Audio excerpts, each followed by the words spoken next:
Bom, o que é que nós entendemos então a respeito de Deus e da Trindade? Há um Deus só, Criador dos céus e da terra, que existe por toda a eternidade, que é imutável no seu ser, na sua sabedoria, na sua misericórdia, em todos os seus atributos. Ele é o Criador de tudo, o sustentador do universo, ele é o único Deus verdadeiro. Todos os demais deuses, entre aspas, eles são invenção dos homens, né? São falsos deuses. E a Bíblia deixa isso muito claro. Portanto, o cristianismo ele é monoteísta, exatamente como o judaísmo era também antes do surgimento do cristianismo, que no nosso entendimento é o desenvolvimento lógico, bíblico e desejado por Deus daquela revelação que Deus deu no Antigo Testamento, começando com Moisés, depois os profetas e assim por diante, não é?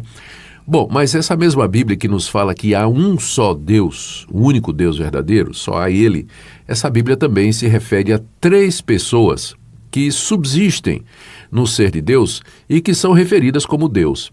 A pessoa do Pai é referida como sendo Deus em várias passagens do Antigo Testamento e do Novo.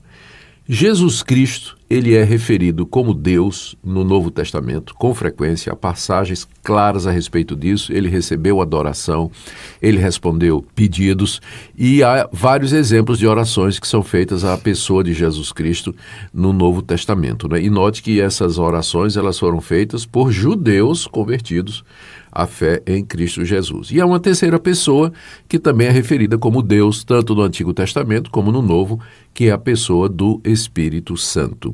Então, nós temos um único Deus que subsiste na pessoa do Pai, do Filho e do Espírito Santo.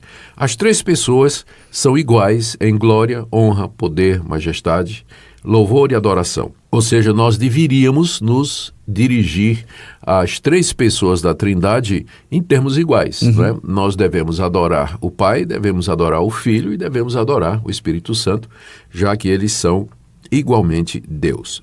Porém, Natsan e Zé Mário, que está nos escutando, a própria Bíblia também fala que esse Deus que subsiste em 3 pessoas, na salvação do homem, se organizou, é aquilo que a gente chama de trindade econômica. Sim. Né? Se organizou em papéis diferentes, em papéis distintos.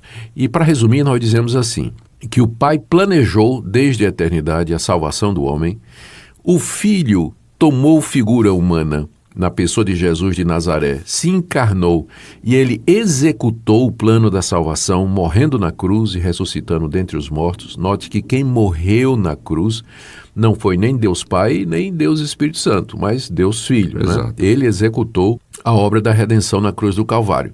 E o Espírito Santo agora, ele aplica a obra de Jesus Cristo através da pregação do Evangelho a todos os chamados. O Pai planeja, o Filho executa, o Espírito Santo aplica. Então, nesse sentido, o Pai enviou o Filho e os dois enviaram o Espírito Santo. Então é por isso que Jesus pôde dizer numa certa ocasião, vou voltar para o Pai, porque o Pai é maior do que eu. Não maior em glória, honra, santidade, porque os dois são Deus. Mas no realizar o plano da salvação, o Pai manda o Filho. É nesse sentido. Você ia fazer uma pergunta, eu estou vendo aqui pela sua cara que você quer fazer uma pergunta.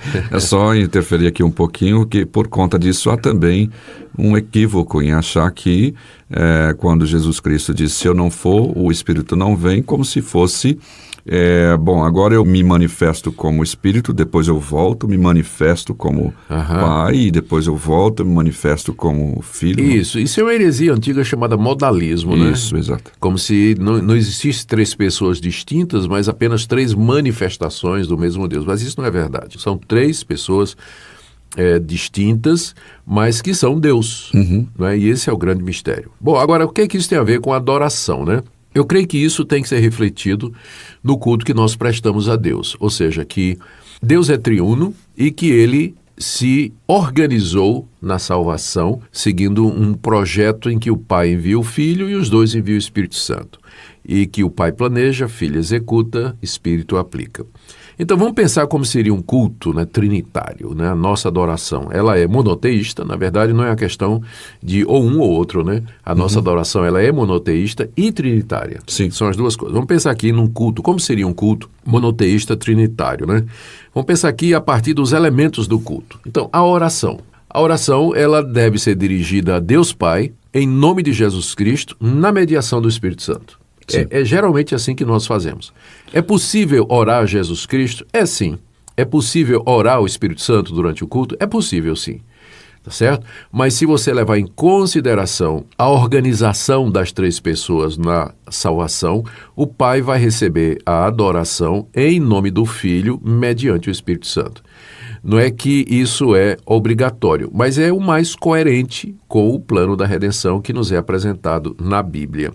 A mesma coisa o nosso louvor. O nosso louvor deve ser ao Pai, como sendo aquele que planejou, o Criador de todas as coisas. O nosso louvor deve ser a Jesus Cristo, como sendo aquele que voluntariamente se humilhou, se esvaziou e veio a esse mundo para ser o nosso Salvador.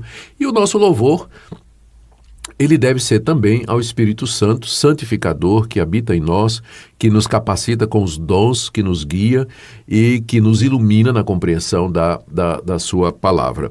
Vamos pensar agora no outro elemento de culto, que é a pregação. Pode ir. A pregação, ela deve refletir a verdade que a Bíblia nos revela a respeito do ser de Deus. A pregação deve ensinar a soberania de Deus, o seu amor, os seus planos, os seus projetos. Ela deve focar na pessoa de Jesus Cristo como sendo o nosso único mediador e Senhor. Deve focar na redenção e na salvação que nos foram trazidas através do seu sacrifício e da sua ressurreição. E a pregação também, ela deve falar a respeito do Espírito Santo, da sua pessoa e da sua obra, que é a obra de santificação, de conforto, de consolo, de iluminação, de orientação e de aprendizado. Ou seja, a pregação ela tem que ser trinitária. Eu não estou dizendo que em toda pregação você tem que estar falando da Trindade. Mas eu estou dizendo que o essência, alvo... né? Exatamente, o alvo da pregação é exaltar a Deus na mediação de Jesus Cristo e no poder do Espírito Santo. Então, sempre nas pregações nós devemos mostrar ou refletir esse caráter trinitário do nosso Deus. E a mesma coisa na celebração dos sacramentos, né? Quando eu falo sacramentos, eu falo de ceia e do batismo. O batismo é em nome do Pai, do Filho e do Espírito Santo.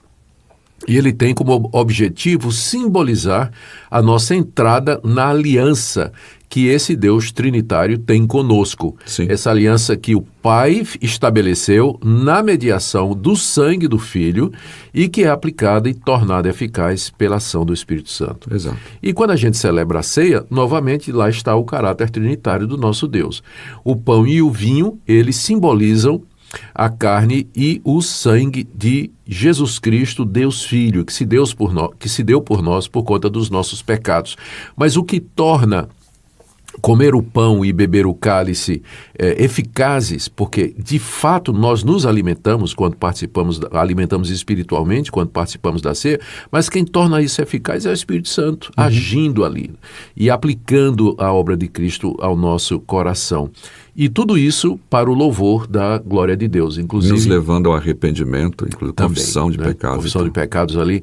E tudo isso leva à glória de Deus. Quando Jesus terminou de celebrar a ceia, né, com seus discípulos, naquela noite em que ele foi traído, diz lá que eles cantaram um hino, né? Provavelmente um hino de louvor e adoração ao nosso Deus. Ou seja, todo o nosso culto deve refletir a Trindade, não é? Um Deus que planeja, soberano, amoroso, sábio, justo e bom. Deus Filho que se humilhou, se esvaziou voluntariamente, assumiu a nossa carne, morreu na cruz por nós e ressuscitou para a nossa justificação. E o bendito Espírito Santo que habita a igreja, está presente nos louvores do povo de Deus, que usa os elementos do culto para nos santificar, nos instruir, nos iluminar e consolar. É um Deus maravilhoso esse que nós servimos na ação. O culto e a adoração é uma das experiências mais edificantes que nós como cristãos podemos ter. Por isso que eu não entendo às vezes que as pessoas não querem participar de igreja nenhuma, não é? Quer ser crente em casa, não é? E não quer, junto com os outros irmãos, cultuar esse Deus maravilhoso. Quando o culto é bem entendido, quando o culto é feito da forma correta, graça, há uma edificação muito grande, um consolo, um conforto e um crescimento.